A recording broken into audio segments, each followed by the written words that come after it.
ಹೃದಯಾಘಾತದಿಂದ ನಿವೃತ್ತ ಪಶು ವೈದ್ಯರೊಬ್ಬರು ಮೃತಪಟ್ಟಿರುವ ಘಟನೆ ಇಂದು ಬೆಳಕಿಗೆ ಬಂದಿದೆ. ಚಳ್ಳಕೆರೆ ತಾಲೂಕಿನ ಬೆಳಗೆರೆ ಗ್ರಾಮದಲ್ಲಿ ಪಶು ವೈದ್ಯರಾಗಿ ಸೇವೆ ಸಲ್ಲಿಸಿ ನಿವೃತ್ತಿ ಜೀವನವನ್ನು ಕಳೆಯುತ್ತಿದ್ದ ಬೆಳಗೆರೆ ಭಾಷಣ ಅವರು ಇಂದು ಹೃದಯಾಘಾತದಿಂದ ಸಾವನ್ನಪ್ಪಿದ್ದಾರೆ. ತೀವ್ರವಾದ ಎದೆನೋವು ಕಾಣಿಸಿಕೊಂಡ ಅವರನ್ನು ಪರಶುರಾಮಪುರ ಆಸ್ಪತ್ರೆಗೆ ದಾಖಲಿಸಲಾಗಿದೆ. ಆದರೆ ಪರಶುರಾಮಪುರದಲ್ಲಿ ಸರಿಯಾದ ಚಿಕಿತ್ಸೆ ಮಾತ್ರೆಗಳು ಸಿಗದೆ ಚಳ್ಳಕೆರೆ ಆಸ್ಪತ್ರೆಗೆ ಕರೆತಂದು ಪ್ರಥಮ ಚಿಕಿತ್ಸೆಯ ನಂತರ ಬೆಂಗಳೂರು ಜಯದೇವ ಆಸ್ಪತ್ರೆಗೆ ಸಾಗಿಸುವ ವೇಳೆ ತೀವ್ರ ಎದೆನೋವು ಕಾಣಿಸಿಕೊಂಡು ಮೃತಪಟ್ಟಿದ್ದಾರೆ.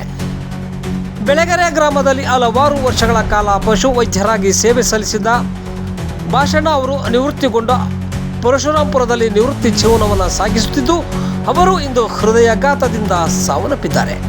ಅವರು 3 ಪುತ್ರರು ಹಾಗೂ 2 ಪುತ್ರಿಯರು, ಪತ್ನಿ ಸೇರಿದಂತೆ ಅಪಾರ ಬಂಧು ಬಳಗವನ್ನು ಅಗಲಿದ್ದಾರೆ.